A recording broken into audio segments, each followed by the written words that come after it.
Welcome, one and all. We've got Phil Neville, Danny Murphy and Jermaine Genius here to have a little dissect of the January transfer window, which is a little less frantic than perhaps we've been used to in the past.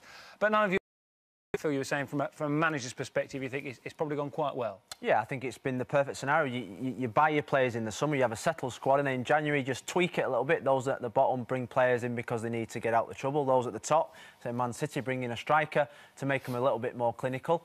And the rest just look forward to the rest of the season. I think it's been a good transfer window, to be honest with you. Let's talk about some of the winners then.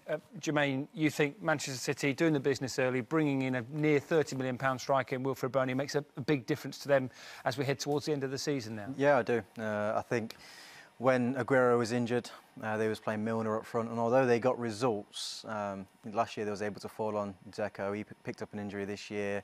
Jovetic hasn't really been doing it, so I think Bony, who's proved over the last couple of years at Swansea how good he is, and I think that the different dynamic that he'll bring to Man City as well. I just can envisage him up front with Aguero, Silva being able to pop balls into him, which he'll hold up as he has been. I just think they could really push Chelsea right to the wire now.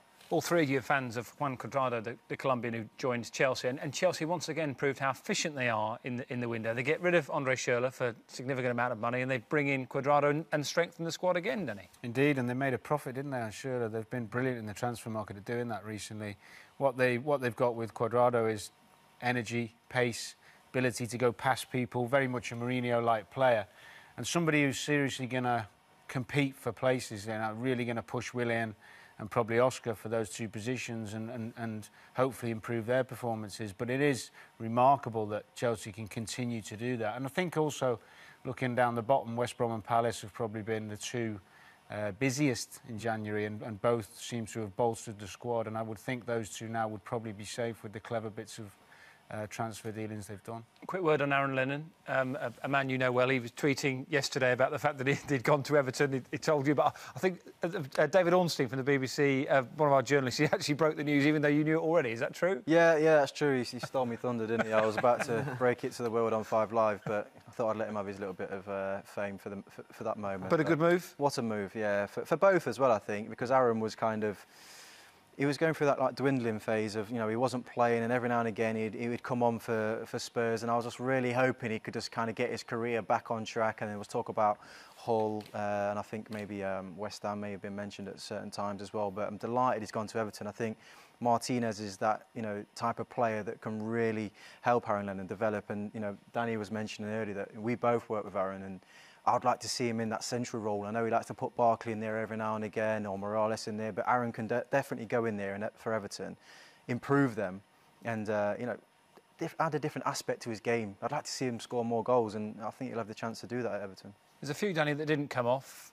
Danny Ings didn't happen. Ricky Lambert chose to stay at Liverpool. That's always the case, isn't it? You get those ones you think, oh, potentially, but to your mind, was that the right decision for Ricky Lambert to stay at the club that he supported all his life? Yeah, I think he still could have a contribution from now to the end of the season. He's waited his whole career for that dream move that he probably never thought was going to happen when he was playing in the lower leagues with Bristol Rovers.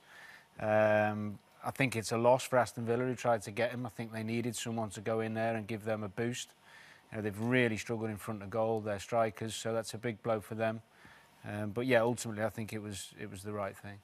And big winner for you, Crystal Palace, Phil. You said on the programme last night you thought they probably had the best transfer window of any club. Yeah, I think so. With the 7 new signings and a new manager, there's a totally different feel around Crystal Palace now. They're now looking forward. They're now looking to play attractive football.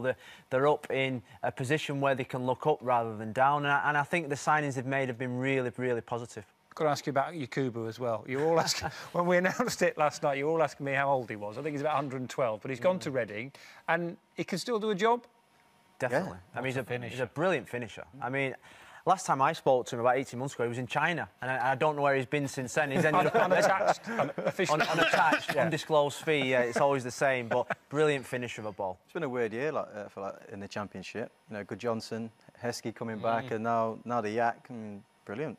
Fair play to him. Hey, come on, boys. Nothing, I was hinting, but it was not biting. As we found out, Phil, I'm afraid you failed your medical. Yeah, high risk. Yeah, moderate to high risk. Thank you very much, gentlemen. It's been great to talk to you. Hope you've enjoyed our coverage of transfer deadline day. Don't forget, anything that you want to pick up during the day, you can go to the BBC Sport website. It's hugely popular at this time of year.